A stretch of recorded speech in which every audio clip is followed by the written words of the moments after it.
Paramashivoham.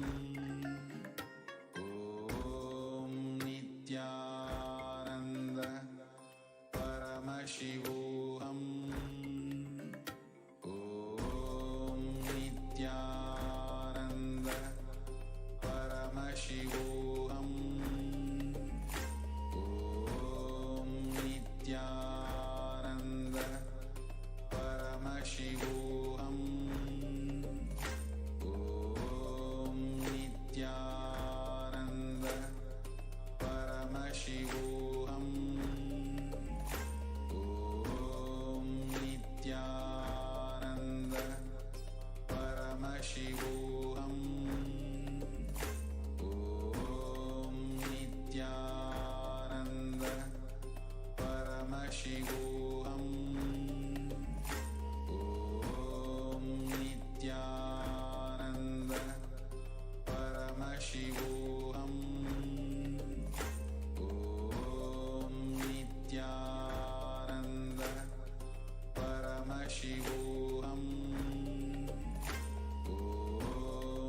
Nithyananda Paramashivoham.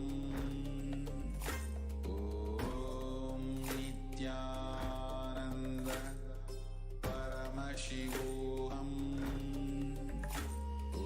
Om Nithyananda Paramashivoham. Om Nithyananda Paramashivoham. Om Nithyananda Paramashivoham. Yes.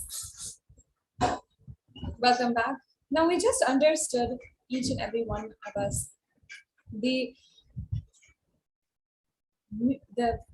symbol of Nataraja, each and every mudra, each aspect of Nataraja, how it fulfills the Panchakritya, the 5 actions.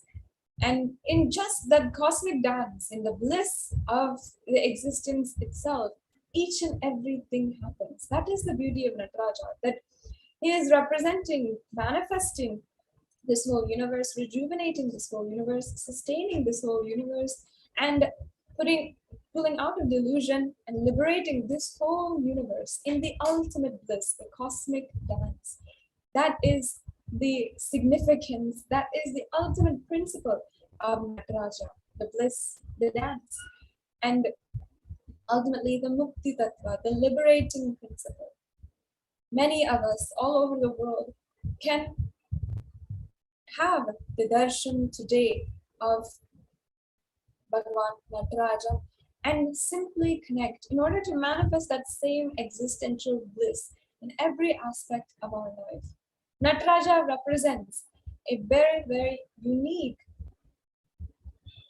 ecstasy where whatever happens, no matter what comes in the way, he is simply blissfully dancing, never stopping, never caring about or bothering about what he looks like or how people are seeing or anything like that. It is just an ecstasy, a sheer form of expression. And that is the very thing that makes everyone just sit still and watch without a word, literally being sucked into that same space of ecstasy. All over the world today, 80% of people have been negatively impacted by the last year, with many struggling financially, 29% of us, and suffering from declining health, 28% of us, and lacking career motivation, 25% of us, and feeling disconnected from their own lives, 23% of us. These are millions. These numbers represent millions of people all over the world, struggling financially, suffering from mental health issues, lacking career motivation, just feeling disconnected from their lives, feeling extremely impossible at this time, and feeling everything is some kind of blockage manifesting in their lives. And this has shown up in several different ways over the course of the last 2 years. Let's take a look at the world today, what we are seeing and understand that we're not the only ones going through what we are going through right now. Each and every one of us is going through, even though we might be isolated from each other, or we might be living in our homes separate from each other, still we are going through, each and every one of us, very much a similar story.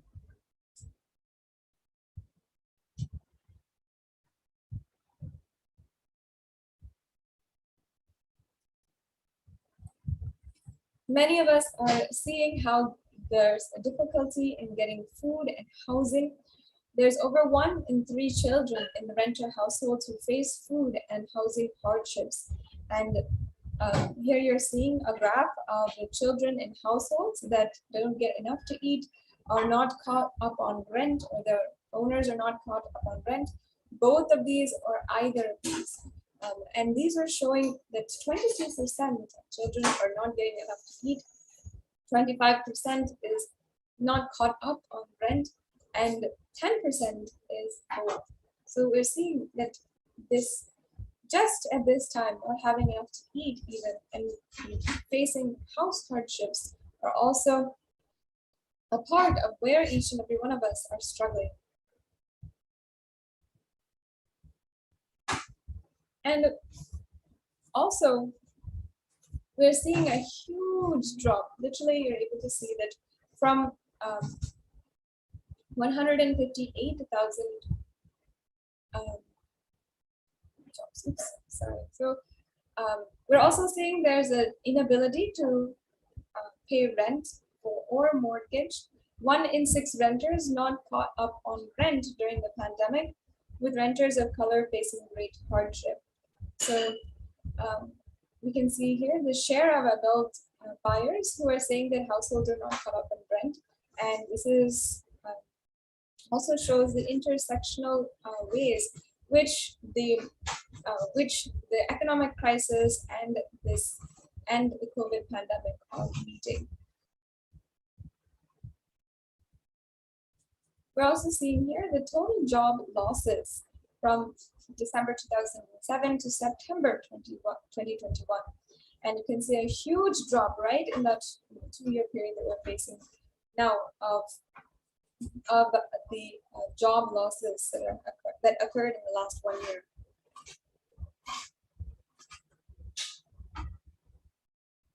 And another thing many of us are facing is loneliness.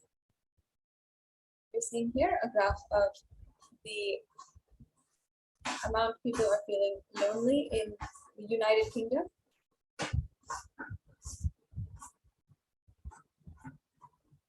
Yes. So whether it is in our financial career or academic career, whether it is in our mental health, or if we are just not feeling connected, feeling depression or anxiety, feeling a low mood, even feeling lethargy or tiredness more and more frequently, all of this has been going on for the last 2 years for each and every one of us. No matter where, in many of our different aspects of our lives, we are feeling stuck and not being able to move past certain blockages. But this is what Nataraja exactly represents, as to completely go beyond. Nataraja represents no matter the hindrances that come in your way, you can simply just continue the dance, just continue the ecstasy, be absolutely integrated to that space of Nataraja, that oneness with Nataraja, and you will see how it manifests. Literally, the world turns and aligns so that it can manifest for you. And beautifully, Swamiji gives the example of just how when Nataraja dances in that ecstasy, one of his anklet drops from his ankle. The salanga, it actually falls off. And at that time, he does not care. He does not care that the jewel fell off and he needs to go and retrieve it. Simply, he continues dancing, and Adishesha himself comes and wraps it around his ankle and acts as that the ankle for Nataraja. That's why in the deity you'll see the snake tied around his calf, which is the ankle, and you'll be able to see that is representative of Adishesha, who tied himself around Nataraja's leg when the anklet had fallen off. Just like this, if we continue our dance, if we continue to remain integrated, no matter what, to the ecstasy-filled space, no matter what comes in our way, we'll see literally the whole world moves. Whatever happens, and existence orchestrates the whole happening such that it is happening according to what we want, and how the reality that we want to manifest happens exactly as we wanted it. Just in order for him to continue to dance, for Bhagavan Nataraja to continue to dance, Adishesha comes and ties himself around his Nataraja's ankle. And this is exactly how each and every one of us can experience our reality, manifesting our reality as we want it today, with the divine darshan of Bhagavan Sri Nataraja. We can manifest the oneness with Nataraja, and simply we will see how we'll be able to manifest the exact things to happen in our life.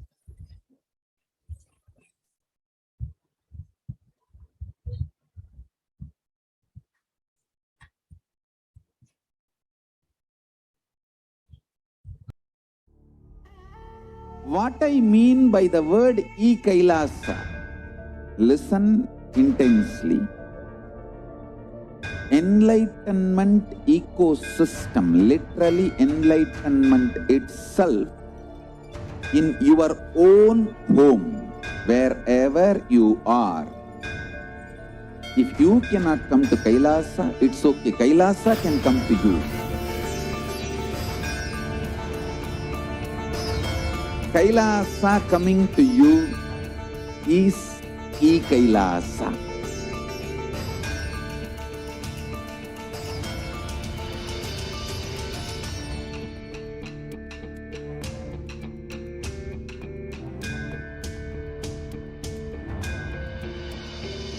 I will revive Hinduism. I am a Hindu revivalist, not by any revolution, but by evolution.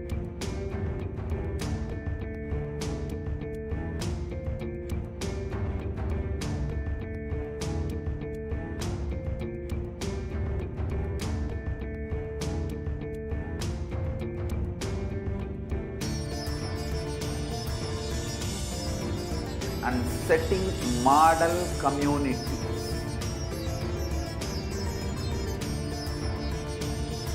Kailasa'S, enlightenment ecosystems, Sarvanya Pitas all over the world.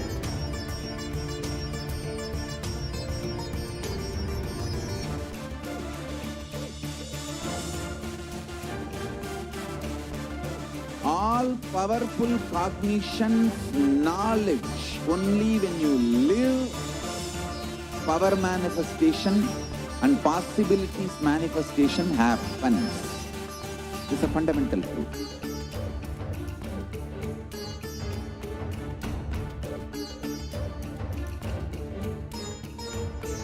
Hinduism cannot live exclusively as one sampradaya. No.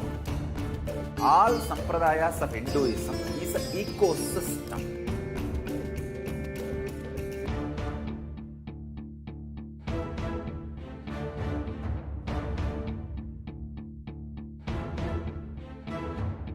So don't keep quiet thinking that if one sampradaya is attacked, only that sampradaya is going to be affected.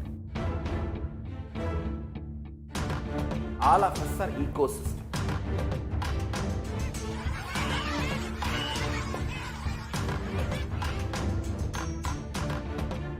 I invite all of you to get involved and enjoy Hinduism by the principle of Dharmo Rakshati Rakshitaha. When you protect Dharma, Dharma protect you. We will make the whole planet flourish spiritually. The spiritual prosperity will happen to the whole planet. We all have to coexist together.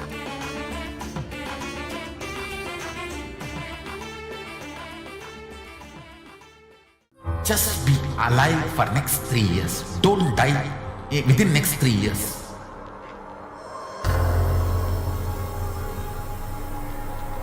Just don't die within next 3 years. Be alive. Somehow be alive. I'm working sincerely. I will reach you somehow. Somehow I will reach you. It's my commitment to humanity.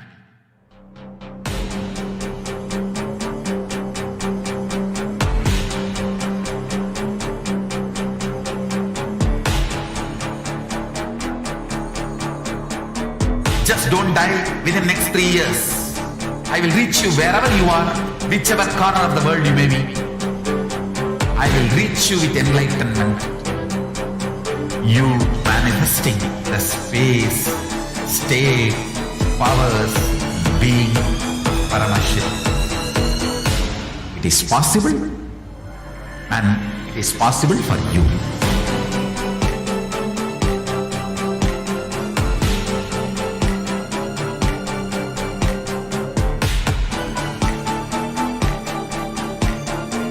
Paramashivoham will reach you with enlightenment science.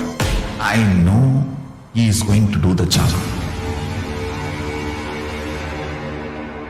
Just be alive for next 3 years. Nothing else.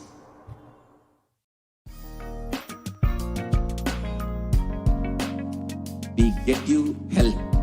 We get you ability to build beautiful relationships in your life.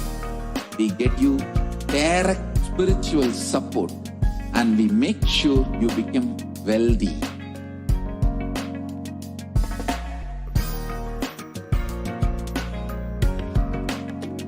We won't stop giving you just good life. We will literally not stop till you live enlightened life. Manifesting the state of Paramashiva, space of Paramashiva, powers of Paramashiva, being of Paramashiva.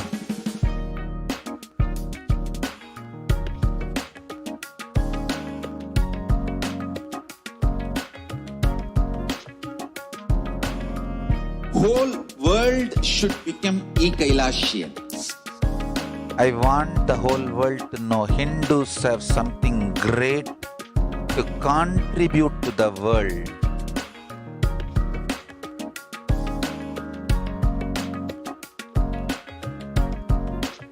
We have something great to contribute to the world. Let us do that.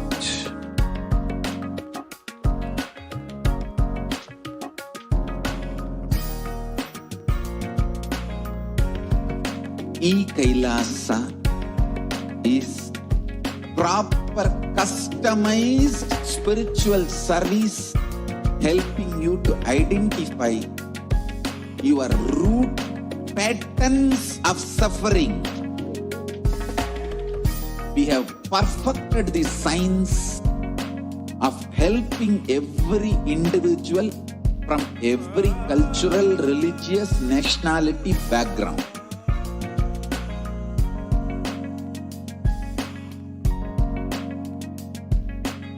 You will have lowest reactionary assumptions, highest awakened response, alive response for life continuously.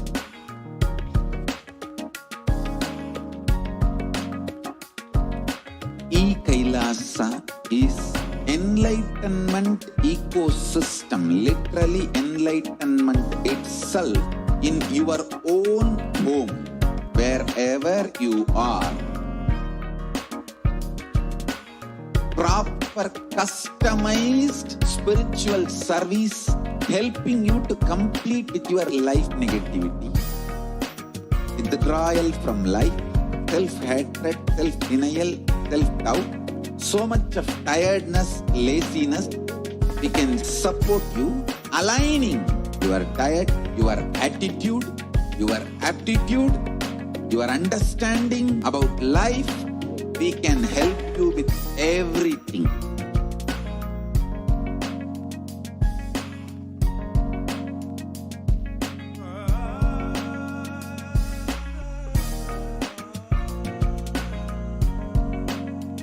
If you are interested in enlightenment, we will immediately bring this to you. If you are not interested, we will explain the whole science, inspire you, and make you interested in enlightenment science. We need to cater this enlightenment science to the whole world wherever they are, because enlightenment is the birthright of all human beings. Kailasa is responsible to provide that to all human beings.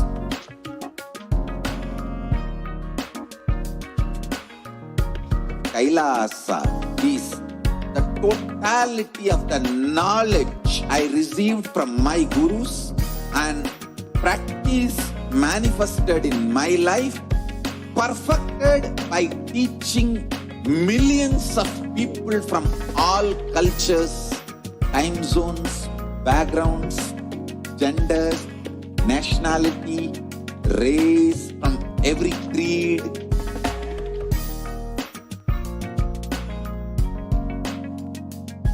So this absolutely perfected knowledge available to you, served to you in your home without even you moving out of your couch, free of cost.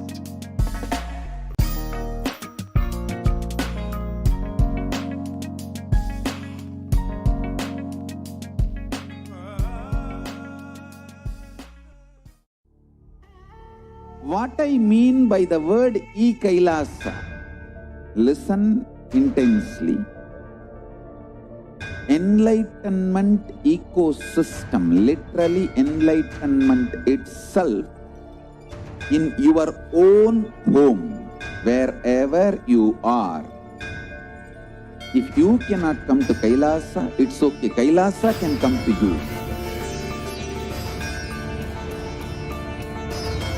Kailasa coming to you is Kailasa.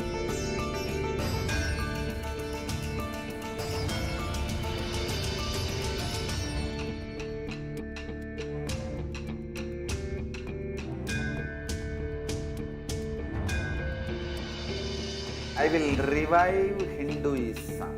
I am a Hindu revivalist, not by any revolution, but by evolution.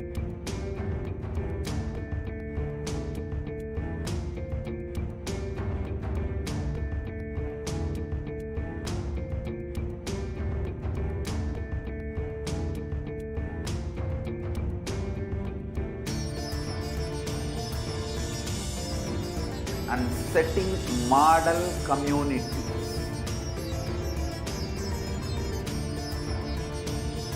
Kailasa'S, enlightenment ecosystems, Sarvanya Pitas all over the world.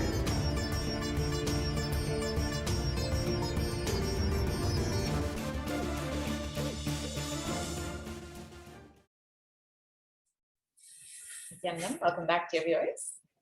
So now let's enter into this next segment and understand a little bit more about Nataraja and the science behind Nataraja, the science behind the Chidambaram temple where Nataraja did his cosmic dance. So the Nataraja temple in Chidambaram is also referred as the Thillai Nataraja temple. The present temple was built in the 10th century. This temple is dedicated to Lord Shiva, Paramashivoham himself. This ancient temple has gone through numerous renovations during the rule of different dynasties, like the Pandyas, the Cholas, the Pallavas, and the Cheras, which is visible today in the structure reconstructed in the 12th and 13th century. this temple complex is spread over 50 acres in the heart of the city of Chidambaram, Tamil Nadu, India. And this temple is the Panchabhuta Sthala. The Chidambaram is one of the Panchabhuta Sthalas where Bhagavan Paramashiva is worshipped in his manifestation as the sky, or the Agamya, the Pancha, meaning the 5 Bhutas, meaning the elements, earth, water, fire, wind, space, and the Sthala, meaning location. So this temple, the Chidambaram temple, represents the sky dimension of the Panchabhutas, the Agamya.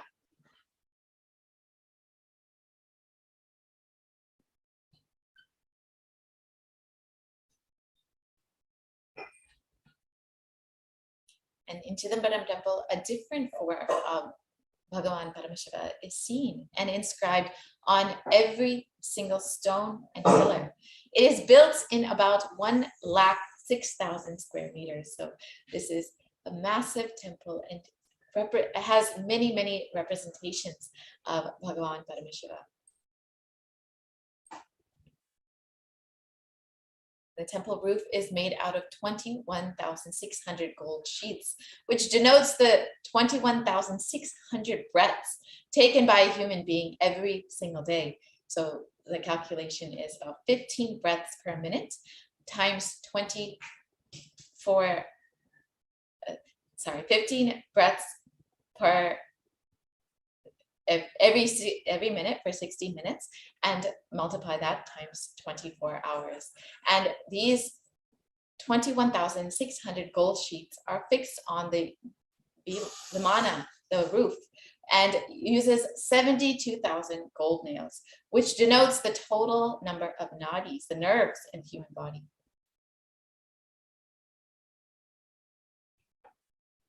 And the Punambalam is placed slightly tilted towards the left. This represents our heart.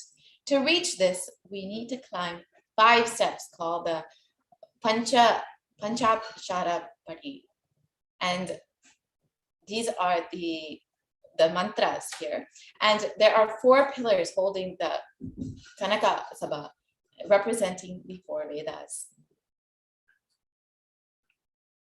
So you can see each aspect, each dimension of this temple is so precise, so planned, so scientific. Each has a meaning, a representation, and as well as the 28 methods to worship Bhagavan Paramashiva. These 28 pillars support 64 roof beams, which denotes the 64 arts, the 64 sacred arts that are in the Vedic tradition. And the cross beams represent the blood vessels running across the human body. So everything from the arts to the human body, the nerves in the human body, the vessels in the human body are represented in this temple. And the Chidambaram temple is based on the human having 9 entrances, denoting the 9 openings or the 9 entrances into the body. So the eyes, the nose, the mouth, the ears, and so on. And this consists of 2 eyes, 2 ears, 2 nose, 2 nostrils, the mouth, the urethra, and the anus. And the temple architecture symbolizes the connection between the arts and spirituality, creative activity and the divine. So in Hinduism, everything is related to worshiping the divine, spirituality, and experiencing that oneness with Paramashiva. So even the arts are always connected to the spirituality. So the temple wall carvings display all the 108 karanas, and from the Natya Shastra by Bharata Muni. And these postures form a foundation of the Bharatanatyam, a classical Hindu dance. The circumambulation paths in the shrines, the mandapas, the molded and the pilgrim hall pillars of the Nataraja temple are carved, showing dancers and musicians. So this temple represents the arts, spirituality, as well as the very human body itself.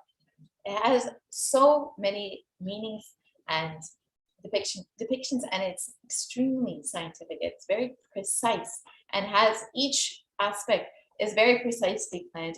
Each aspect has a great significance. And the Chidambaram temple is well endowed with several water bodies within and around the complex. The Chidambaram temple has many unique halls called sabhas. The Nitya Sabha, the hall of dance, the Raja Sabha, the 1,000 pillar hall, and the Shtalasita Sabha, 100 pillar hall. The Deva Sabha is called the Parampalam, the great hall.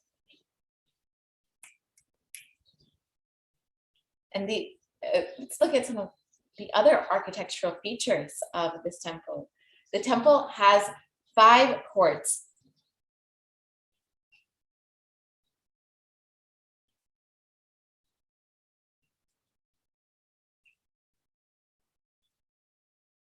We can go back to the previous slide, please. Yes. The temple has 5 courts, and each of these have been rebuilt as the Paramashiva temple at the Chidambaram around 1213 AD, and also they have been built in Tiruvannamalai, the very birthplace of the Avatar himself, the Supreme Pontiff of Hinduism. And this temple has been traditionally administered by an endogamous group of Shaivite Brahmins called the Dikshitars, who also officiate as its priests. So this is a very sacred, ancient tradition, the Dikshitars. So we'll learn a little bit more about them. So let's understand a little bit about the Enlightenment ecosystem of the Chidambaram temple. So who are the Dikshitars, the priests? The Chidambaram temple, from its inception, was administered by a community of Brahmins known as the Bodu Dikshitars. These Brahmins are found only in the Chidambaram temple and the ancient town of Chola Kingdom, which has been their domicile for more than 20 centuries. So it's a very ancient tradition that still exists today. The Dikshitars still take care of the temple today.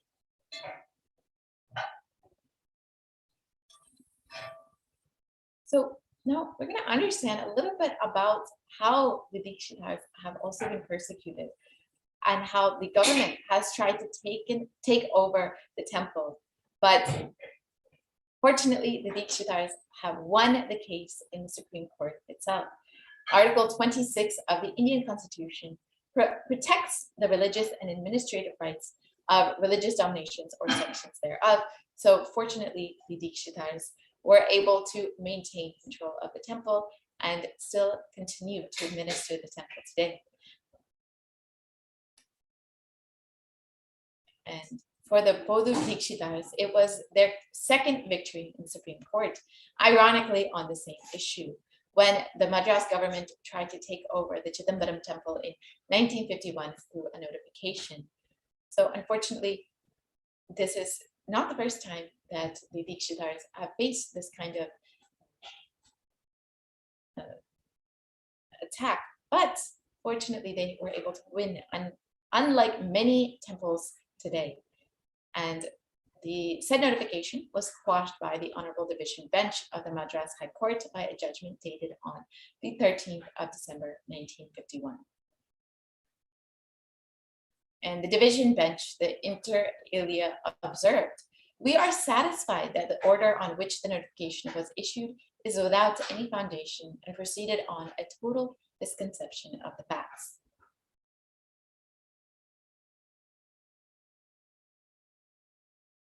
And the division of the Honorable High Court of Madras held that it could be asserted that the Bodu Dikshitars of the Chidambaram form and constitute a religious denomination. It is also held that the Bodu Dikshitars, in whom the management of the temple is vested, are both the managers and the archakas, as they have a substantial beneficial interest in the income of the temple. So they manage the temple as well as they are the priests in the temple. And the procedure to notify this temple encroached upon the rights of Dikshitars to manage the property belonging to the denomination.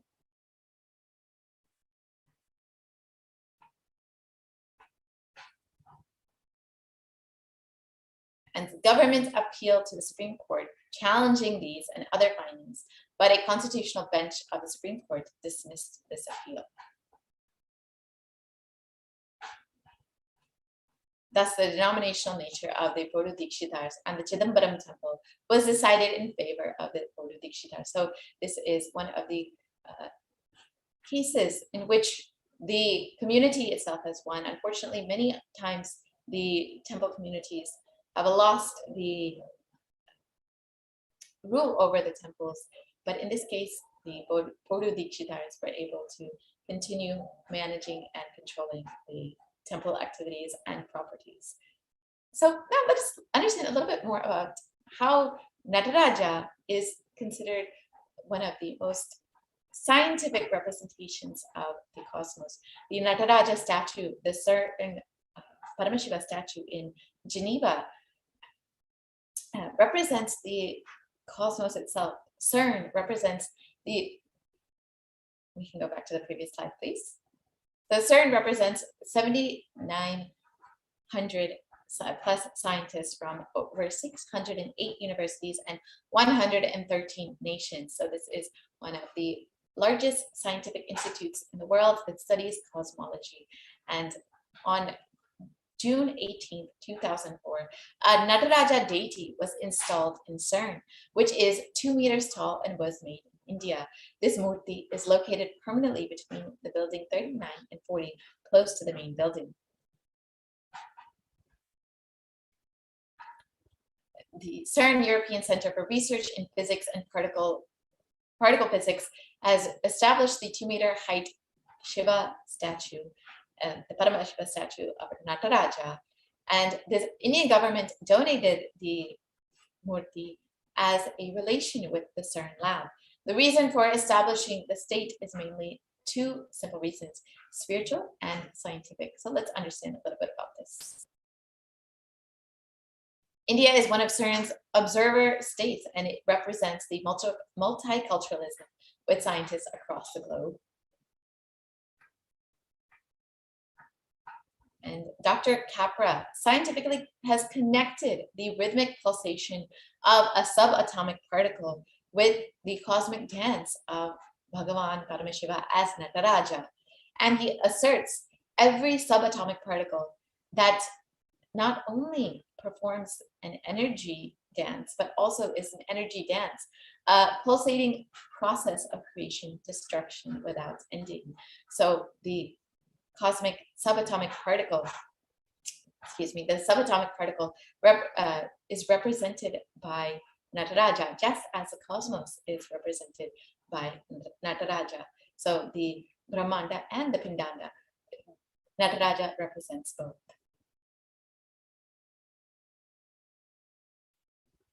And Bhagavan Nataraja's big toe is the center point of the world's magnetic equator.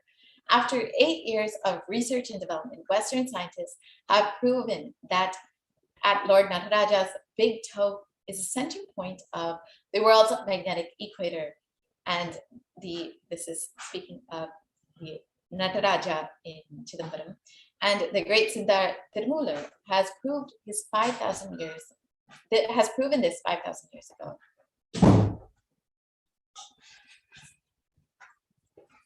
And the temple was inaugurated on, so let's look at some of the Natarajas within the Kailasa'S across the globe. As Nataraja is one of the most significant forms of Paramashiva, which all across the globe we worship in Kailasa. So let's look at the Kailasa in Seattle, in the Sarvanyapita Kailasa in Seattle. This temple was inaugurated on the 24th of February 2008 with the mission of bringing superconscious breakthrough to the community around the Pacific Northwest in the United States.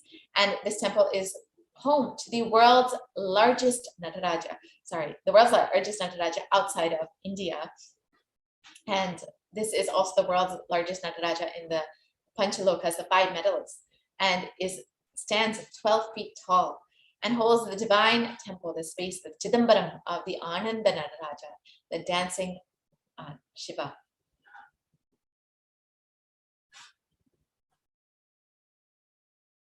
And the Supreme Pontiff of Hinduism has personally inaugurated this Nataraja and has actually personally made this Nataraja, has molded this Nataraja. So it has great significance and is blessed with the very energy of the Supreme Pontiff of Hinduism.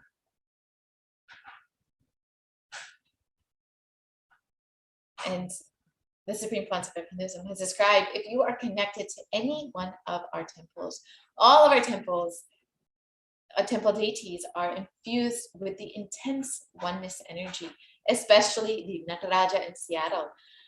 Even while carving, I infused oneness into it. It was done physically by the Supreme Pontiff of Hinduism. And working on it, understanding, so the action that's applied on that deity will radiate the cosmetic, electromagnetic energy of oneness. And when the Supreme Pontiff of Hinduism continues on, when I opened the 3 eyes of the Ohio Paramashiva deity, I just saw all his 3 eyes opened and he was smiling at me. The same way when I made the wax mold of Nataraja in Seattle, I could see it was not wax, it was just oneness. The lump of oneness of the Supreme Pontiff of Hinduism as described.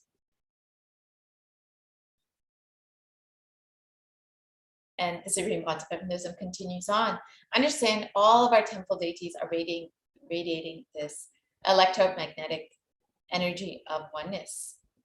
So the Supreme Pontiff of Hinduism has explained this on the 28th of November, 2018.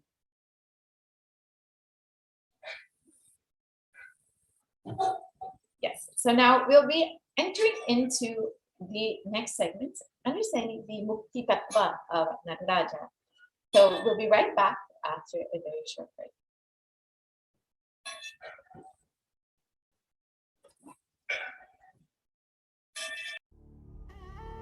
What I mean by the word Kailasa, listen intensely. Enlightenment ecosystem, literally enlightenment itself, in your own home, wherever you are. If you cannot come to Kailasa, it's okay. Kailasa can come to you. Kailasa coming to you is Kailasa.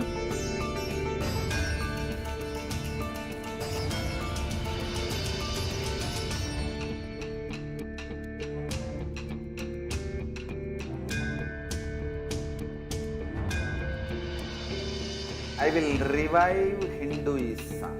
I am a Hindu revivalist, not by any revolution, but by evolution.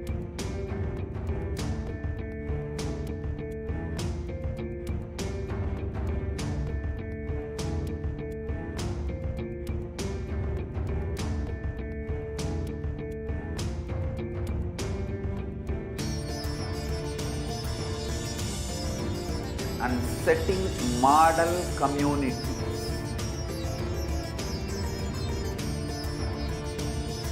Kailasa'S, enlightenment ecosystems, Sarvanya Pitas all over the world.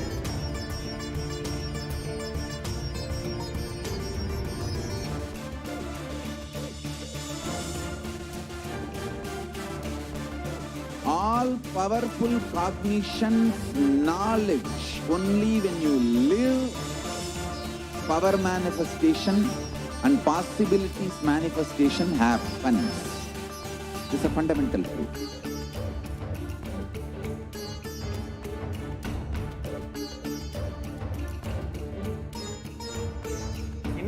Hinduism cannot live exclusively as one sampradaya. No. All sampradayas of Hinduism is an ecosystem.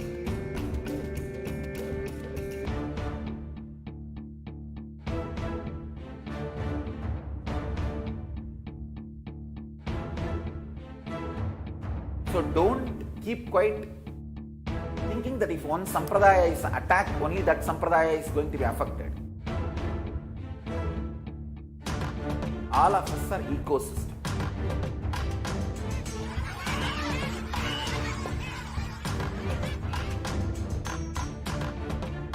I invite all of you to get involved and enjoy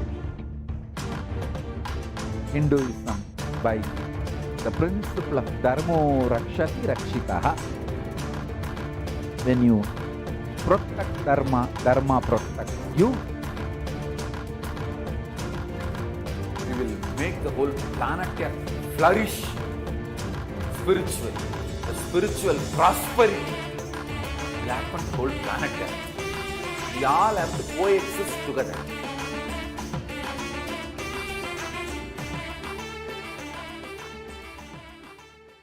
Just be alive for next 3 years. Don't die within next 3 years.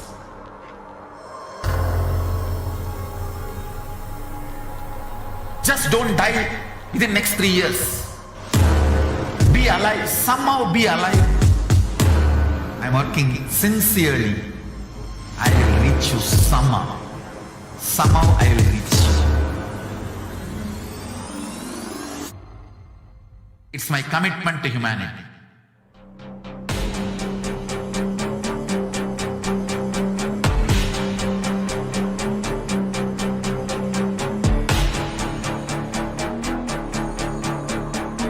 Just don't die within next 3 years. I will reach you wherever you are, whichever corner of the world you may be. I will reach you with enlightenment. You manifesting the space, state, powers, being Paramashivoham. It is possible, and it is possible for you.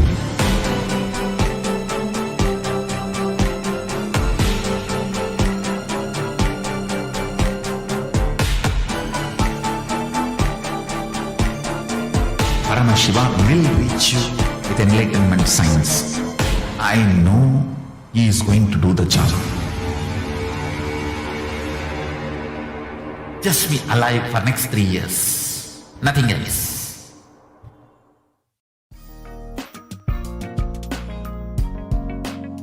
We get you health. We get you ability to build beautiful relationships in your life.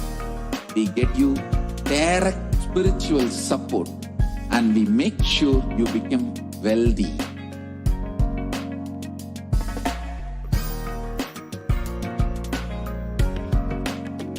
We won't stop giving you just good life. We will literally not stop till you live enlightened life. Manifesting the state of Paramashiva, space of Paramashiva, powers of Paramashiva, being of Paramashiva.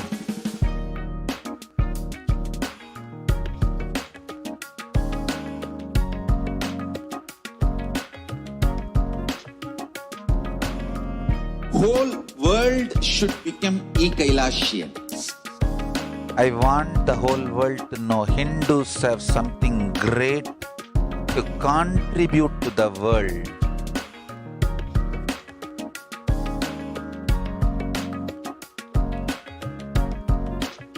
We have something great to contribute to the world. Let us do that.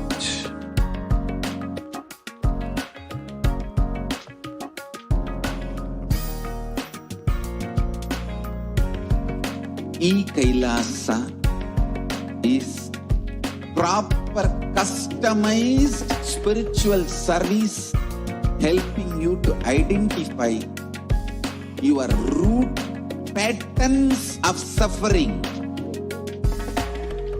We have perfected the science of helping every individual from every cultural, religious, nationality background.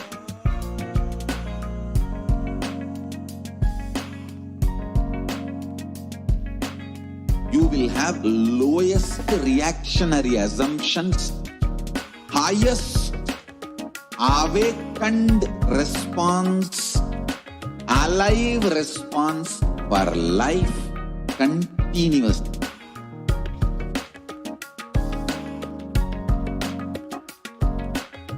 Kailasa is enlightenment ecosystem, literally enlightenment itself in your own home, wherever you are. Proper customized spiritual service helping you to complete with your life negativity, withdrawal from life, self-hatred, self-denial, self-doubt, so much of tiredness, laziness. We can support you, aligning your diet, your attitude, your aptitude, your understanding about life. We can help you with everything.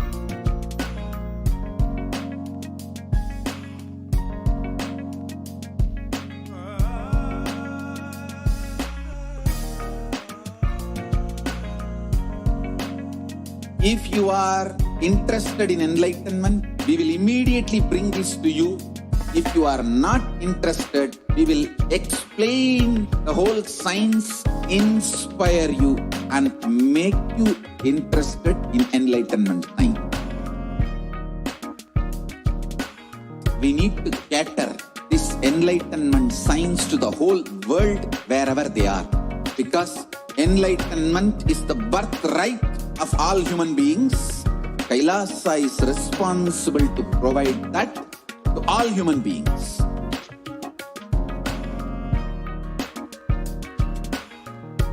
Kailasa is the totality of the knowledge I received from my gurus and practice manifested in my life, perfected by teaching millions of people from all cultures, time zones, backgrounds, genders, nationality, race, from every creed.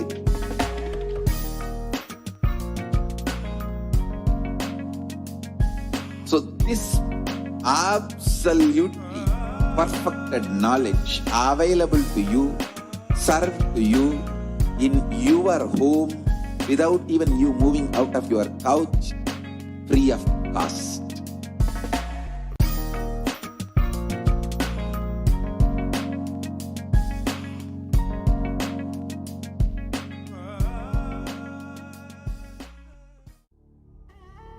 What I mean by the word Kailasa, listen intensely.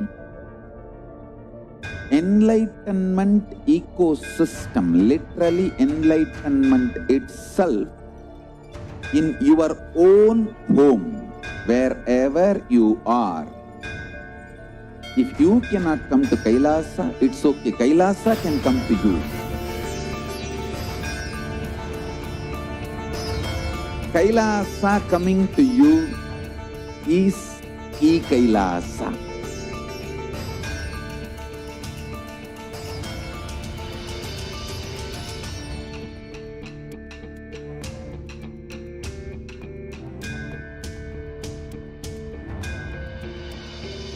I will revive Hinduism.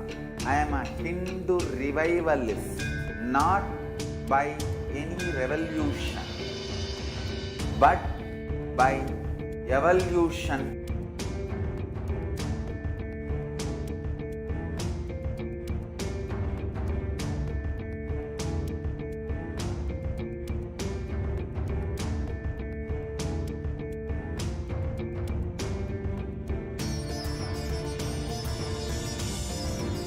And setting model communities.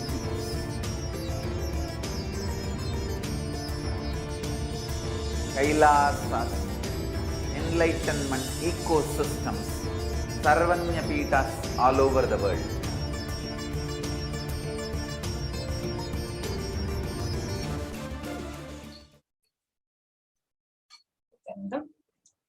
On this very auspicious day of the Arudra Darshan.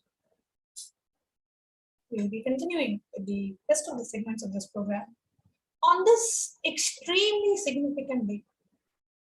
The day when the first Abhishekam to Bhagavan Nataraja happens in the Swargaloka, in the Devaloka.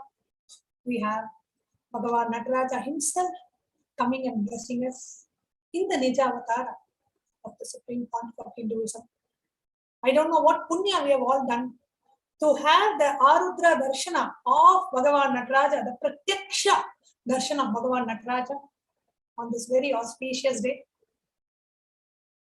Maybe Janmas and Janmas of prayer and longing and yearning has brought us to this day in history, to this day in our life, that we are all blessed and going to be blessed with the darshan of the Ananda Tandava of Bhagavan Nataraja on this extremely significant and an auspicious day of Arudra Darshana. As we saw about the form of Nataraja, what Nataraja signifies in the Ananda Tandava, in the cosmic dance of Bhagavan Nataraja, Bhagavan Nataraja performs the Pancha Kritya, Shrishti Sthiti Samhara Tirobhava Anugraha, creation, sustenance, rejuvenation, pulling out of delusion and liberation. And Nataraja comes out of the Ishana phase of Paramashiva. Paramashiva has 5 phases: Satyojata, Vamadeva, Aghora, Tatpurusha, and Ishana. The Ishana being the liberating phase, and the liberating space of Paramashiva. Nataraja comes out of the liberating phase of Paramashiva. So just having the darshan of Nataraja, holding on to his feet and praying for the ultimate liberation. That is why Nataraja signifies the Mukti Tattva. And for Paramashiva to perform the 4 of the 5 Panchakrityas, the 4 actions of creation, sustenance, rejuvenation, pulling out of delusion, Bhagavan Nataraja can do it in his formless form, in his Divya Sharira, in the space of superconsciousness. But for Nataraja to liberate us, for the ultimate liberation to happen, Anugraha to happen, he has to come down in a human body and as a Guru, bless us all and liberate us all. So today, literally, Bhagavan Nataraja is happening again on the planet Earth, coming down from Kailasa, manifesting through the Nija Avatara, the physical embodied form of the Supreme Pontiff of Hinduism, to liberate us all. On this day, where the Nataraja, the very energy and the face and the space of Nataraja is abundantly available for us to connect with, for us to experience. So on this very day, the Supreme Pontiff of Hinduism, out of his Aparimitaya Kripaya, out of his extreme compassion, is blessing us all with the Arudra Darshana. So if you are watching this live, I invite each and every one of you to share this with all your friends, family, relatives, Sangha members. Let nobody miss the Arudra Darshana. The Darshana for which the sages and the rishis and the devas and the entire cosmos awaits to have that one glimpse of the Darshana of Bhagavan Nataraja. On this very day, inviting each and every one of you to experience the Arudra Darshana. In the next segment of today's program,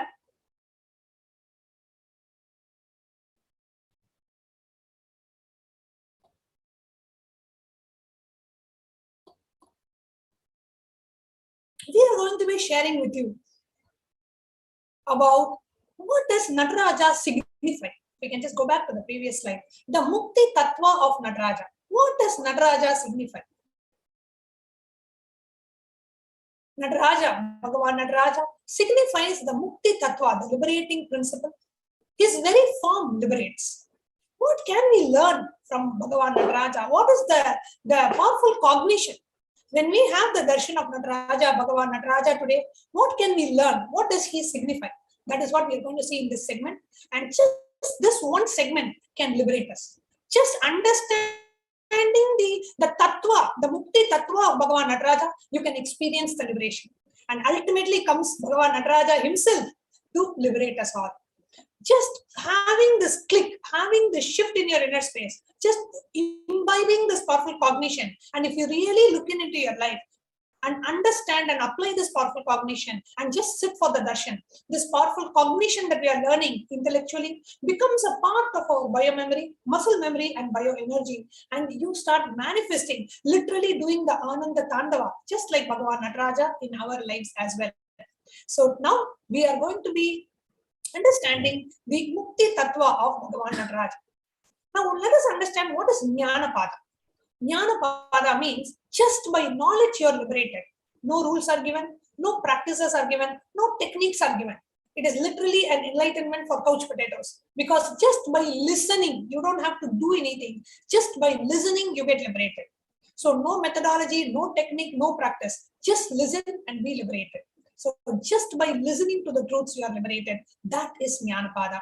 So we are now entering into that segment of the program where we are explaining to you about the Jnana Pada, the Mukti Tattva of Bhagavan Nataraja. What is the cognition, powerful cognition that we can learn from Bhagavan Nataraja, the Ananda Tandava of Bhagavan Nataraja? Let us take a look. The very cosmic dance that Nataraja performs. When the Supreme Pontiff of Hinduism, he reveals to us that either through devotion or through prayer, when it is internalized, all the three, the lifestyle, the devotion, the yoga, all the three automatically manifest spontaneously and simultaneously in us and through us. So how do we manifest the highest powerful cognitions and the highest truths?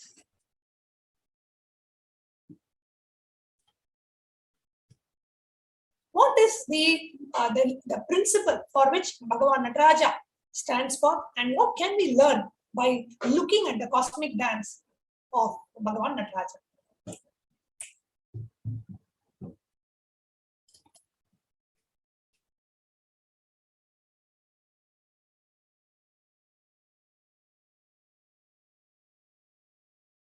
And as we are entering and sharing you about the powerful cognitions of Bhagavan Nataraja, we'll be right back with you after a very short break, and we invite each and every one of you to share this link, share the YouTube link or the Facebook link, however you're watching us live, to share it with all your friends, family, relatives, and the Sangha members, and ensure nobody misses even listening to the powerful cognitions, because listening to this and sitting for the darshan can really liberate us all. So we'll be right back. Nithyananda Paramashivoham. Om Nithyananda Paramashivoham. Om Nithyananda Paramashivoham.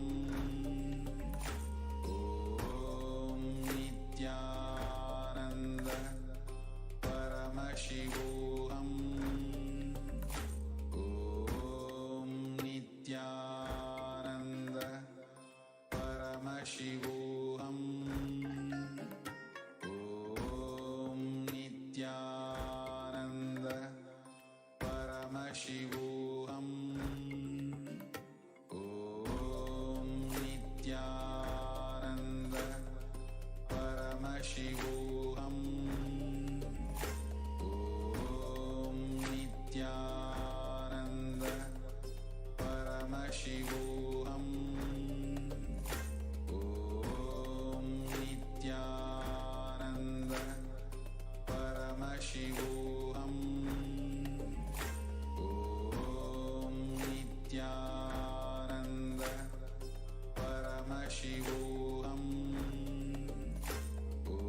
Paramashivoham.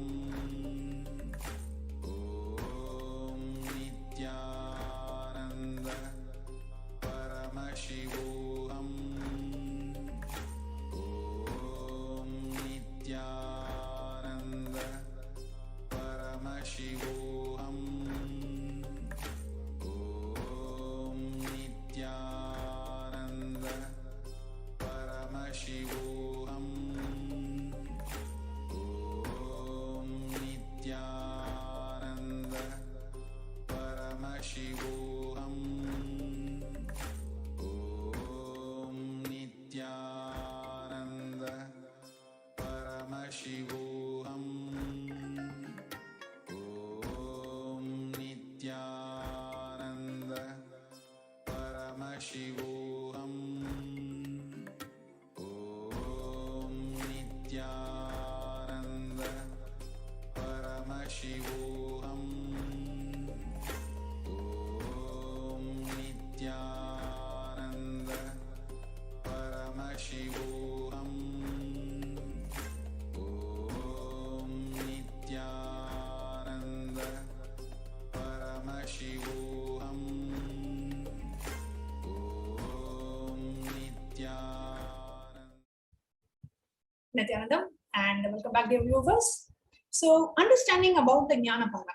When the powerful cognitions, when the Jnanapada is internalized properly from the right guru, the Charyapada, the lifestyle, the Kriyapada, devotion, the Yogapada, the yogic manifestation, so beautifully happens. The beautiful verse from the Chidambara Stotram, it says, Kripa samudram sumukam trinetram jatadharam parvati vamabhagam sada shivam rudramanantarupam chidambaresham hridi bhavayami. Such a beautiful verse describing the very beauty and the form of Bhagavan Nataraja. Let us see what it means. On this very auspicious day of the Arudra Darshana, where Bhagavan Nataraja received the Nataraja Abhishekam this morning, which is one of the 6 Abhishekams of the year, and this is the first Abhishekam of the day as per the Devaloka. On this very beautiful auspicious day, we are receiving this Darshan. So let us now see the meaning of this verse. I meditate on that Lord of Chidambara, who is the ocean of mercy, who has a pleasant face, who has 3 eyes, who has matted locks, who keeps Parvati on his left side, who is ever peaceful, who is endless, and who is ferocious, receiving the grace and the blessings of Bhagavan Nataraja, and just meditating on the beautiful form of Bhagavan Nataraja, and experiencing his love, his gratitude, and experiencing his divine grace, and experiencing his cosmic dance. And those of the viewers who are watching us on YouTube, you can comment in the YouTube live chat if you have any questions, and we invite each and every one of you to come and listen to the powerful cognitions that we are going to be sharing. What can we learn from Bhagavan Nataraja?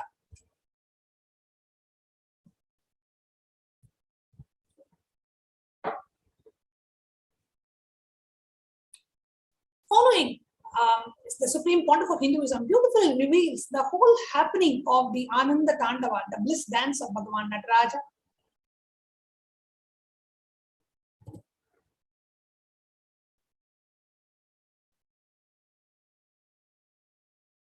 What does the bliss dance signify? What can we learn from Bhagavan Nataraja? If we actually see how Bhagavan Nataraja dances, the Ananda Tandava, the beautiful bliss dance, he doesn't bother about anything.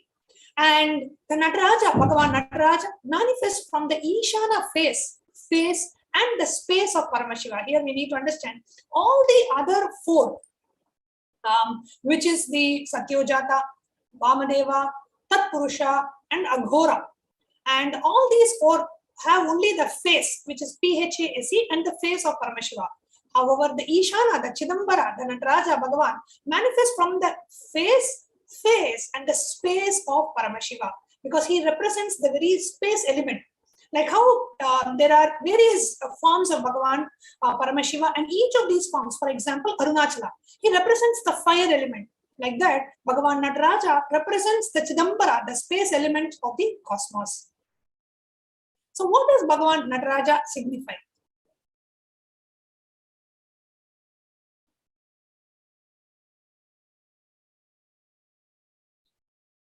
The very Ananda Tandava of Bhagavan Nataraja. All the other four faces, Satyojata, Vamadeva, Aghorata, Purusha, are the faces and the faces. Ishana is the one which has the face and the space of Bhagavan Paramashiva.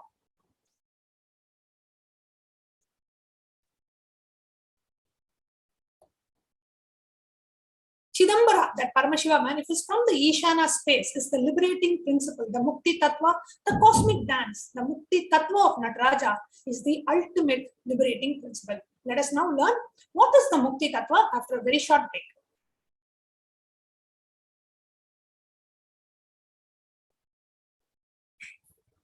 Paramashivoham. Om Nithyananda Paramashivoham. Om Nithyananda Paramashivoham. Om Nithyananda Paramashivoham.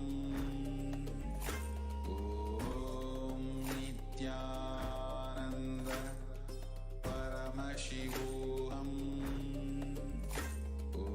Om Nithyananda Paramashivoham. Om Nithyananda Paramashivoham. Nithyananda Paramashivoham. Om Nithyananda Paramashivoham.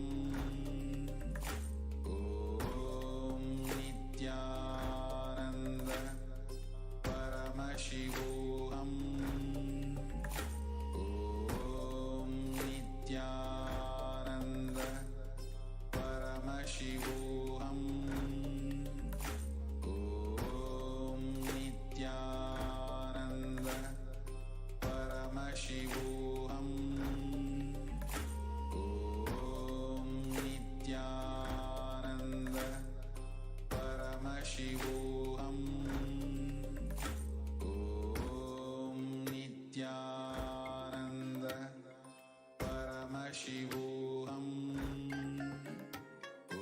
Om Nithyananda Paramashivoham. Om Nithyananda Paramashivoham. Om Nithyananda Paramashivoham. Om Nithyananda Paramashivoham. Om Nithyananda Paramashivoham. Om Nithyananda Paramashivoham. Om Nithyananda Paramashivoham.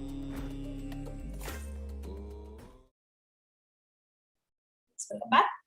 So the Mukti Tattva of Bhagavan Nataraja, let us see what is the Mukti Tattva, the ultimate liberating principle, listening to which itself we experience a great liberation in our lives. So what is the Mukti Tattva? Let us take a look at it now. Now, when Bhagavan Nataraja, Paramashiva, dances, suddenly one anklet drops, but Nataraja doesn't feel stuck. He doesn't bother about the so-called perfection. He is an absolute perfectionist, but he doesn't stop the action. The anklet falling off does not stop Nataraja from dancing. It does not put him in inaction. You know, if you have lived with the Supreme Pontiff of Hinduism, if you have had the blessing to be attending a kind of a retreat, or if you have even seen the Supreme Pontiff of Hinduism in such close quarters, what seems like an an oxymoron, right? Here it says Bhagavan Nataraja doesn't bother about the anklet falling off, but he's an absolute perfectionist. He doesn't bother about perfection, but he's an absolute perfectionist. Means the perfection does not stop Nataraja from entering into inaction, or doesn't make Bhagavan Nataraja stop what he's doing. He continues to perform the cosmic dance and continues to be a perfectionist and continues to perfect, and continues and continues and continues. That is what we need to learn from Bhagavan Nataraja. So Paramashiva continues to dance, and then Adisesha, the great snake bed of Bhagavan Mahavishnu, rushes and gets the blessing, makes himself as an anklet of Bhagavan Paramashiva. I'm sure Adisesha would have worshipped Paramashiva. Give me a chance to come and be your anklet. So Adisesha's prayer also gets fulfilled. He gets to be wound around the anklet of Bhagavan Nataraja as Nataraja performs the Ananda Tandava. The one point that we need to note here is Paramashiva continues to dance. The anklets just falling away as he is dancing does not stop Nataraja from dancing. And what does it signify? How does it apply to our lives, right? You may think, okay, if the anklet falls off, Bhagavan Nataraja is dancing. No, it is not just the anklet falls off. It is anything that we feel as an important ingredient for something to happen, even when that is missing. Bhagavan Nataraja continues to dance. So what can we learn from the Ananda Tandava of Bhagavan Nataraja? Yes, we have one of our YouTube viewers who is watching us live. Ma Saroj Aplush is saying, how fortunate for us to be so close to a living Guru who is Paramashiva himself. Absolutely, Ma, can't agree more. And we get to see and experience, and many of these highest truths, the highest powerful cognitions, we are so easily able to understand because we are seeing Paramashiva in front of our eyes. We are seeing how Swamiji is living and how Swamiji is manifesting everything just through the Ananda Tandava. In Swamiji's own words, he says, I am an absolute perfectionist, but it will never stop me from starting my work. When I started the whole Sri Kailasa project, I did not even have my own land. People living around me know what a perfectionist I am, but it never stops me from venturing into new projects. And when you get to live around Swamiji notices everything. I was once in a class of 5,000 people. 5,000 people, Swamiji was conducting a 4-day meditation program. And there were 20 hall volunteers in the hall. Each of us were assigned to one segment of the hall to monitor the people to ensure that they are tying the right bands and they're doing the meditation. And as the meditation started, this was in one of the programs, where huge hall. And Swamiji is sitting on the stage and the people are like 5,000 people are sitting there. And the meditation started. And then about 15-20 minutes into the meditation, Swamiji called one of the volunteers. And he said, look there, on the 20th row, there is a person who is not wearing an eye-band properly. And there are 20 volunteers in the hall. None of us even noticed this. Swamiji sitting on the stage notices how one of the participants' eye-band wasn't put properly for the meditation. Absolute perfectionist. There is nothing that can miss Swamiji's eyes. However, this perfectionism does not stop Swamiji from starting. How Swamiji started the whole mission, we are actually going to be sharing in the next segment of the program. First, we want to share with you the truth, the powerful cognition. So perfectionism, which does not make you feel stuck, is the liberating principal action.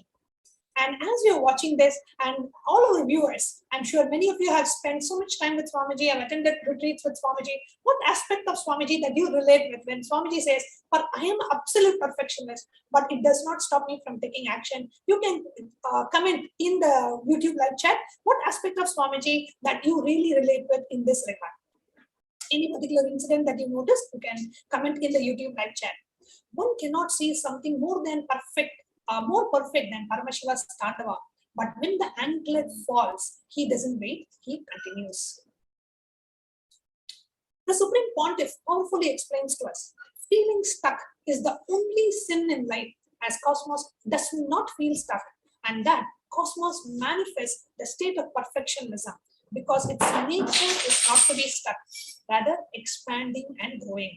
Cosmos never feels stuck, it only expands and grows and expands and grows. And the Supreme Pontiff of Hinduism tells us to have intense action in at least 10 projects. The Supreme Pontiff says, if you are feeling stuck in one project, go on with the other 9, and this feeling stuck will dissolve. This is an extremely powerful life solution that Swamiji is giving us. any of us who are feeling stuck in any dimension of our life, let's say in terms of your career, you really want your career to go, you want to achieve well in your career, you want to have a breakthrough in your career, but somewhere you're feeling stuck, you don't know what to do. Don't just keep hitting at the roadblock.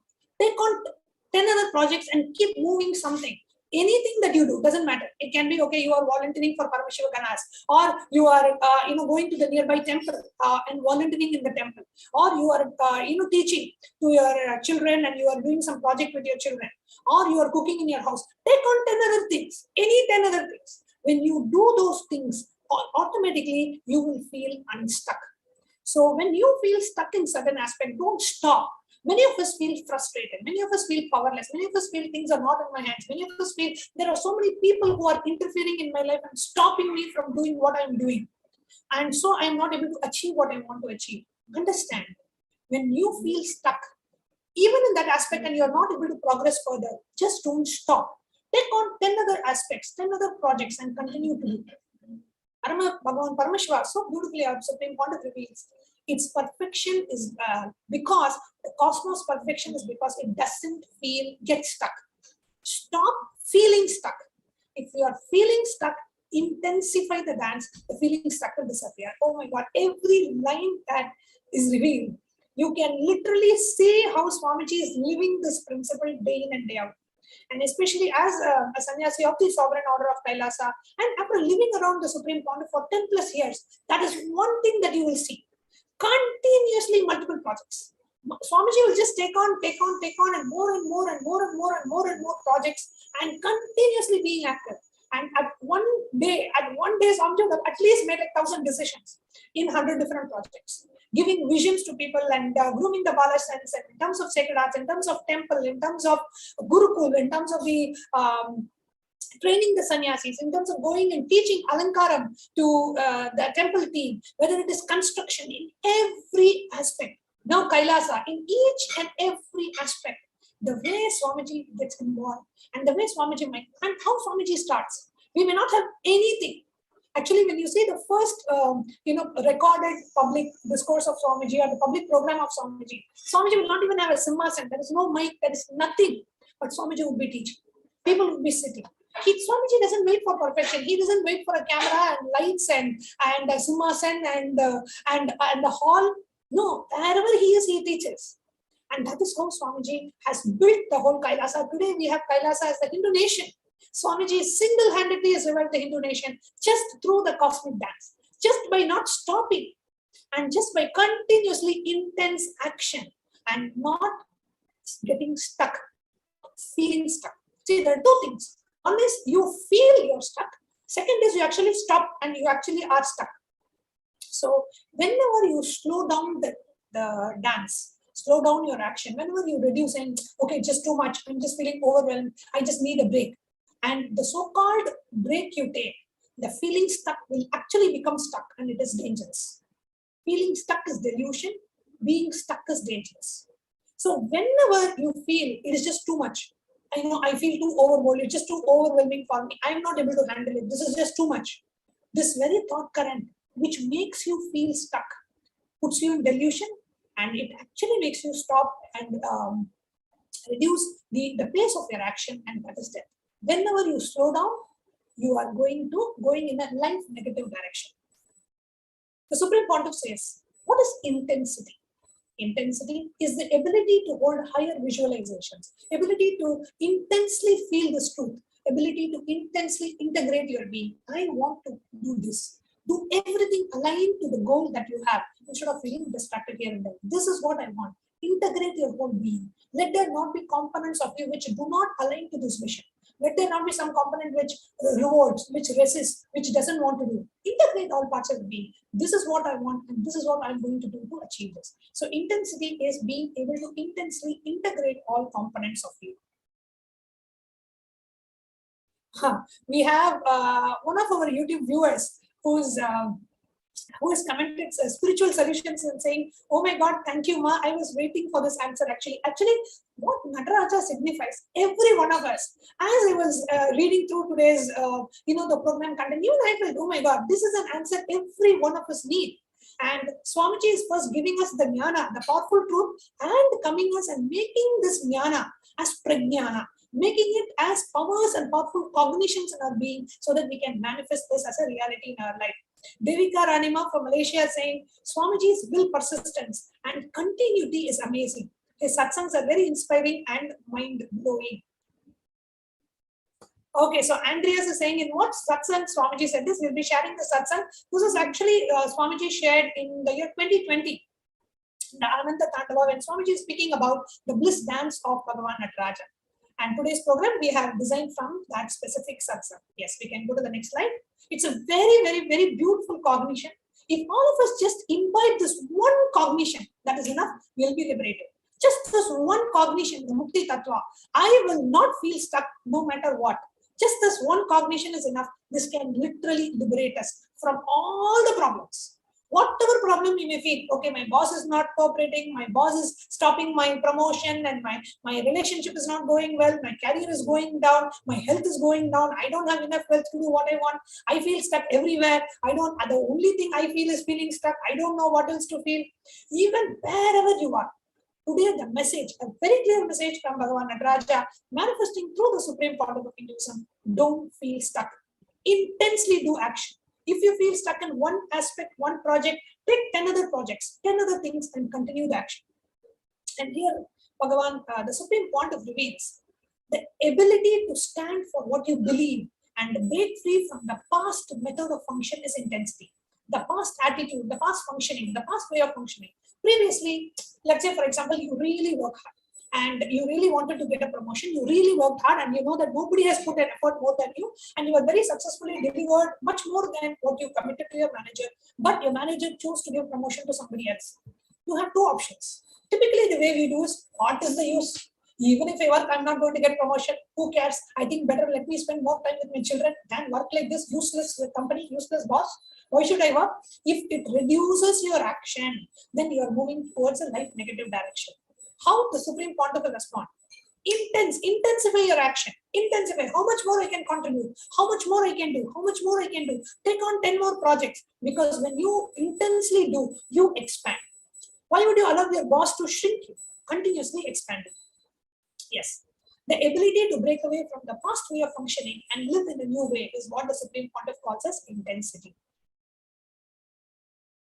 So we have Priya Premananda saying, it's so inspiring how Swamiji taught me how to be ferocious with my powerlessness, how to micromanage my inner space. Dancing through life in oneness with Swamiji is the most exquisite form of existing. Beautifully said, Priya Premananda. And that is the real message. Just dancing through life, doing the Ananda Tandava and not allowing anything to stop us. So I request everyone, this powerful cognition is extremely liberating. Just one truth, if you cognize, nothing can stop your success in life. And you will literally dance through life and you will really not feel external situations as the obstacle for your growth, which is what typically makes us powerless. I really want to do, but my situation is not conducive, my boss is not conducive, my spouse is not conducive, my children are not cooperating, my health is not cooperating. We have 100 reasons why we cannot do what we want to do. Nataraja doesn't bother about anything. He says, I will continue to perform the dance, whether the anklet falls or is there or I don't care. I am an absolute perfectionist, but I will not let that stop my action. That is the message we have from Bhagavan Nataraja today. And I invite all our viewers to intensely participate as you cognize this truth. How do you cognize? And where in your life do you feel this as a solution to help you move forward? You can respond in the YouTube live chat. Now, when there is no intensity, you will be doing the same thing again and again and again. So if you see that you are just doing the same type of work again and again and again, be very clear, you are not intense. You are just dragging on your life. Doesn't mean you are intense. You may be putting 20 hours a day, but you'll be doing the same work morning to night, same thing for the last 1 month. If you're doing that, be very clear. That is, you need to focus on your intensity. So I'm not saying every day change your job. In the same job, you can be much more intense. Intensity means deep passion and passion. Deep passion and deep patience. Strong will and strong prayer. Strong will is passion. Deep prayer is patience. So that is what is intense. having the intensity to do what you want.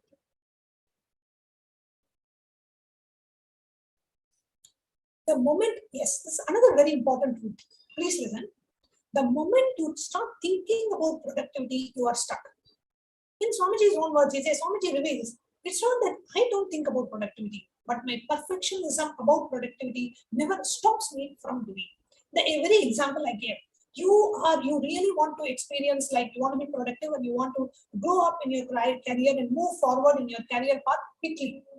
Okay, so you really put a lot of effort and you do a lot of research and you work like, extra hours because you really want to achieve something and you're very positive that yes, it's going to happen. However, for whatever reason, the boss does not recommend you for the promotion and he actually says, you know what, I'm not happy with the way you're working and this is much more is expected of you. That's it. You are put off, you say get lost with this job, get lost with this boss. Either you quit your job or you say, you know what, this is what you're doing to me after I put all these hours. I will show you how bad I can be. And then from then on, you start resisting, you start fighting. Who's the loser? You are the loser. So whenever you think about productivity and you put action towards productivity, that will actually stop your intense action. So here Supreme Pontiff says, my perfectionism about productivity, I wanting to be productive, never stops me from doing it. So even if you are really wanting to grow up in your career or you want to have a breakthrough in your career, but if it only expands you, that is perfectly fine. But at any point in time, due to any situation, if it's going to stop you, oh, I put all my effort, but I'm not getting it, what is the use? Let me just relax and, let me at least enjoy my life and let me just be with my children. If that reduces or stops your pace, then you are, whenever it stops you, then understand very clearly, then you are not being intense. You are not moving in a life positive direction.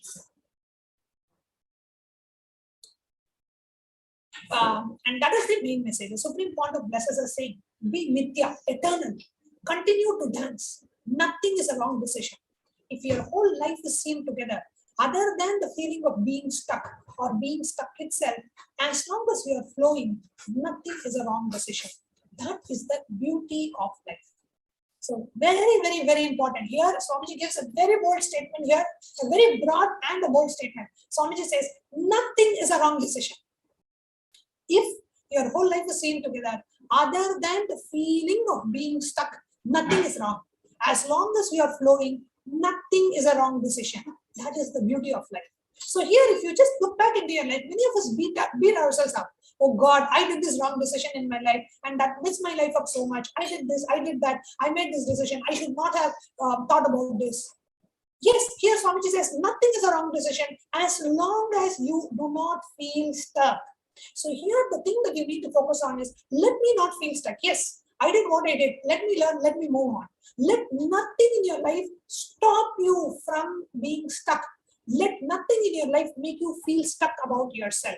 That is the most important thing. So, other than feeling stuck, nothing is a wrong decision.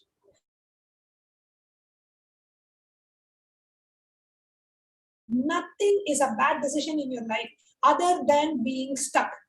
Being stuck is the delusion, Tirobhava. It is the only negativity. And I want each and every one of you who are watching us to put this, if you can just go back to the previous slide. Just type this statement, internalize and type this statement as a comment in the YouTube chat.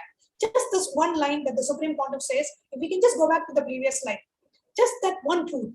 Nothing is a wrong decision in life as long as you do not feel stuck.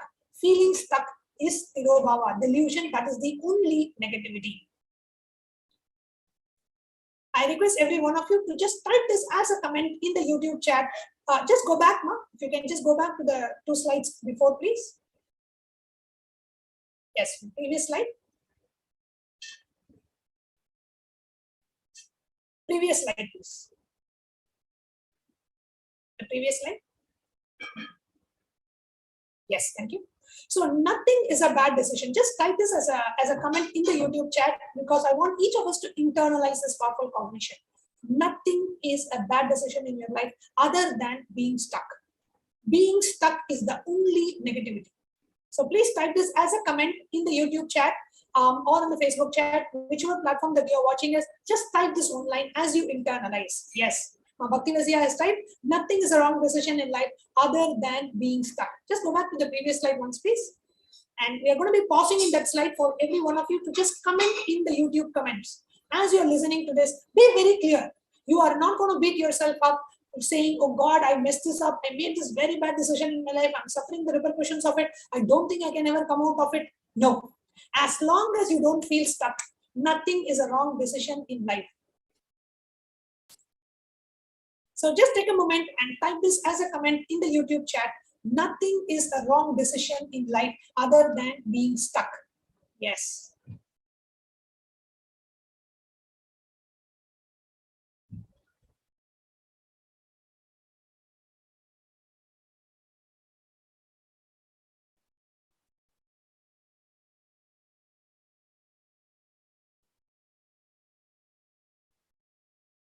Just take a moment, type this as a comment in the YouTube chat. Nothing is a wrong decision in life other than being stuck.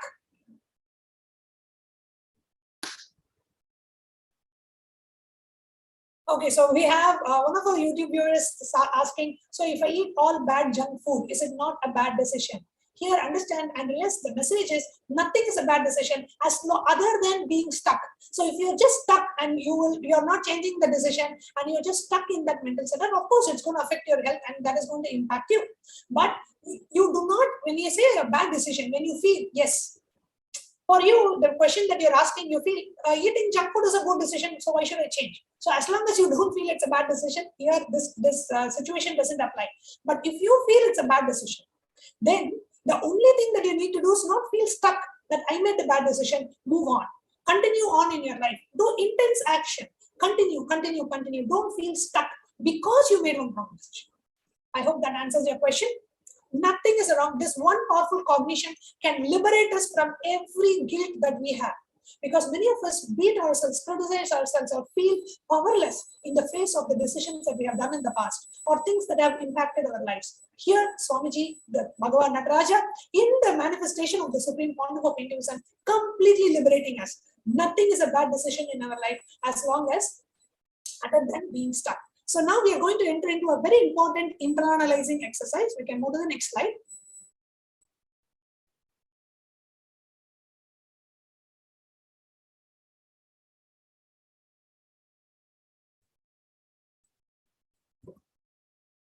Yes, nothing is a bad decision in my life other than being stuck.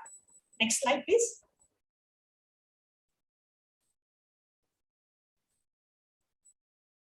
So now we are going to enter into an internalizing exercise. What is an internalizing exercise? We are going to look back into our lives and we are going to see where all am I giving this reason. When I look in, where all do I feel stuck in my life? And what is the reason am I giving for not taking action? See, so many of us want to do many things, many projects, many things. We are so enthusiastic, life positive, we start. But when we hit a roadblock, we feel stuck. I don't know how else to do. I don't know how else to improve my business. I don't know what to change. We feel stuck. And we stop there. We don't do anything beyond it. We can go to the next slide. So now we are really going to look back into our lives. See, the best example to see in this is the Supreme Pontiff of Hinduism. And we are going to be sharing about the Atma Pramana, how the Supreme Pontiff of Hinduism has exuded and radiated this one tattva throughout the life of Supreme Pontiff of Hinduism. If literally we have to condense the autobiography of the avatar in one line, in 2 words, it is the Supreme Pontiff never felt stuck or never was stuck at any point. Whatever may be, relentless persecution, assassination attempts, and the sealing of the monasteries, the exile from the country, the illegal cancellation of citizenship, the character assassination, hate speech, whatever. Nothing would stop Swamiji from reviving Kailasa. Today, we are all proud citizens of the only Hindu nation in the world which has been represented at the United Nations. The voice of 2 billion Hindus has reached the United Nations thanks to the relentless effort of the Supreme Pontiff of Hinduism. How? In spite of 10+ years of relentless persecution, in spite of being exiled from his own country, in spite of the illegal citizenship being the cancellation of his citizenship illegally, in spite of being illegally arrested multiple times, lawfare, hundreds of cases, character assassination, hate speech. You speak about any facet of persecution, Supreme Pontiff said we can write a book on how he was persecuted in that aspect. In spite of that, today, single-handedly, the Supreme Pontiff has revived Kailasa, the only Hindu nation in the world, and protecting Sanatana Hindu Dharma as a seed bank for humanity. Why? This one powerful cognition. Never Supreme Pontiff of Hinduism felt stuck. Nothing could stop Supreme Pontiff of Hinduism from doing his mission, from continuing his mission. So let us now internalize and see how we can free ourselves from being stuck and radiate that space of intensity. So I invite each and every one of you to please take a notebook and a pen. It's a very, very, very powerful exercise. This one exercise, if you do sincerely, can liberate you from all issues of feeling stuck in your life. So take a notebook and pen, and we are going to do this assignment.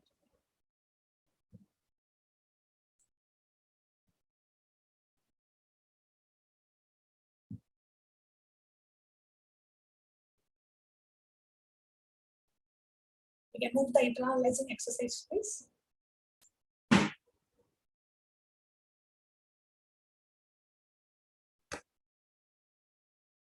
Take a paper and a pen and write down 10 places where you are stuck in your life. Close your eyes and look in. Where you felt you were not able to proceed or move things in your life. It can be situations, people, past experiences. Please pen this down. All the dimensions in your life where you are facing stuck today. Like today you feel stuck in all these dimensions. When I say stuck, you mean your life is not expanding in the dimension. It's a status quo or you are shrinking. Anywhere where it's a status quo, it is shrinking. Unless you are continuously expanding, you are feeling stuck. Right? So if it is the same job, the same type of work, same thing, same actions you're doing over and over again, it's the same thing every day, that means you're feeling stuck. So take a pen and a paper and pen down 10 places where you are feeling stuck and why you feel stuck. Who's the reason? It could be a person, it could be a situation, it could be lack of resources, it could be, let's say I want to start a business, but I don't have the capital. You are just stuck in this for last 10 years, you want to start a business, you still haven't started a business because you feel I don't have the capital. I'm working on the capital for last 10 years, you're saying the same thing. Or, I want to buy a new house. I want to buy a new car. And last 2 years, you're saying the same thing, no action has been taken towards it. So pen down all the aspects of your life where you're feeling stuck. Or you want to, let's say you want to lose weight. One of the very common reasons where we all feel stuck. We keep saying we want to lose weight, eat nicely, don't go to the gym, sleep nicely, and keep saying I want to lose weight. Then you feel stuck. And then you feel so powerless. I tried so many things, nothing is like getting me to lose my weight.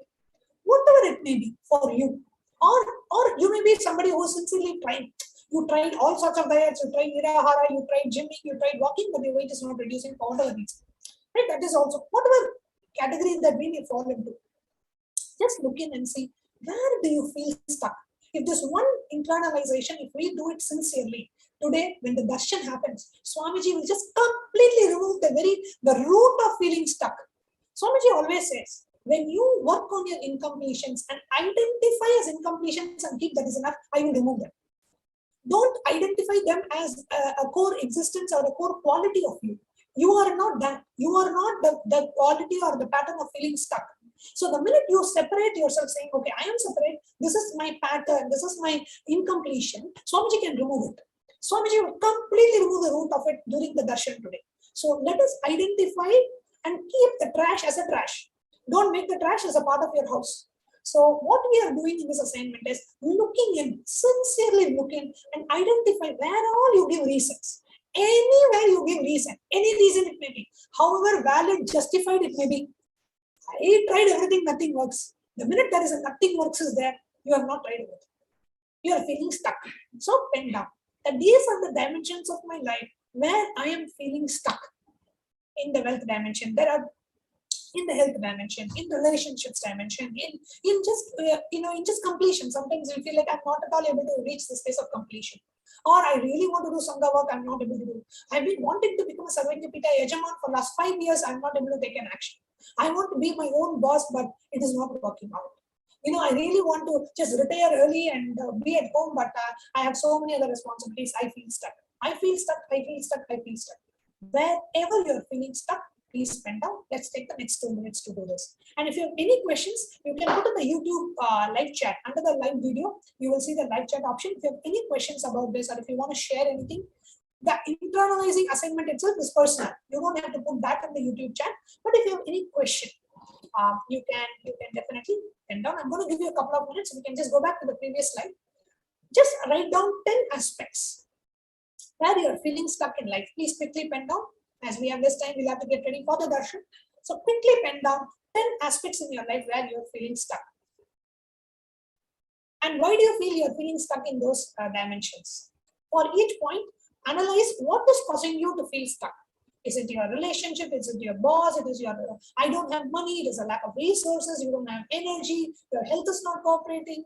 Your mind is not cooperating. Whatever may be the reason, please pen down. Let's take the next few minutes to do this. Please look in and write down without editing. You are not going to share this with anybody. You are not going to show this to anybody. This is between you and Bhagavan Nataraja, our Supreme Pontiff of Hinduism. So it's just between two of you. Look in and sincerely write down, because today the darshan can completely remove this pattern from you. And the minute this pattern is removed, you will see nothing can stop. If the Supreme Pontiff's lives, the autobiography of the Arudra, we can say nothing can stop the Supreme Pontiff of Hinduism from manifesting his vision and mission. So nothing can stop you from doing what you want to do. That is Bhagavan Nataraja. That is the unending cosmic dance, the unending Ananda Tandava. So let's take the next 2 minutes to write down.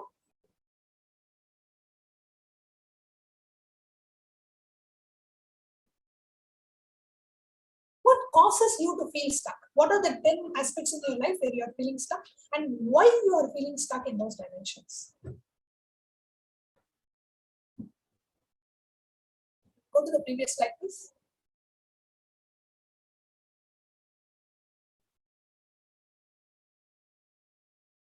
The second internalization question can be projected now.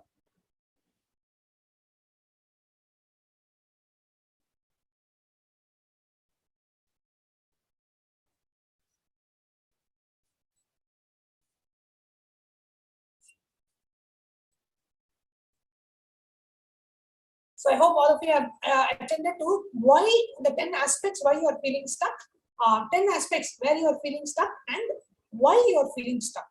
Now let's go on to the third question.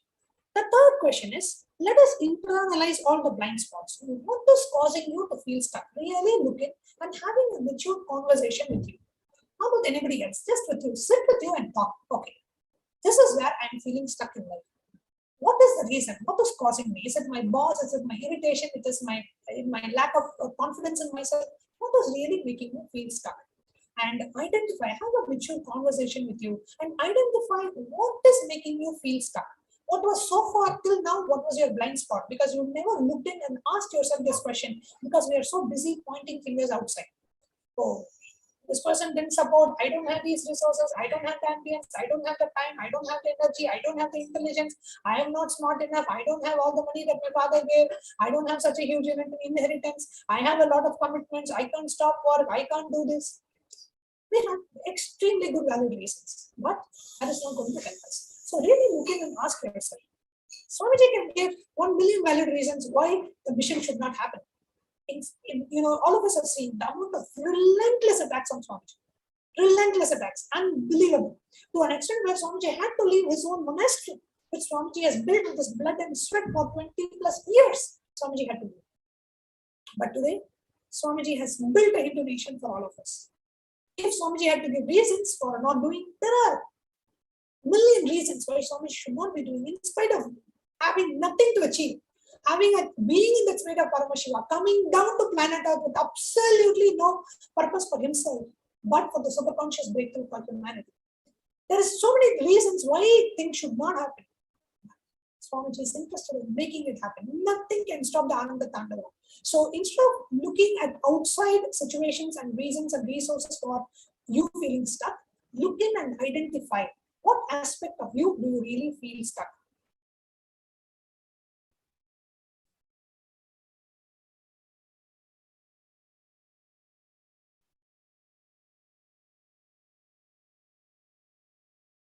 Nithyananda Paramashivoham.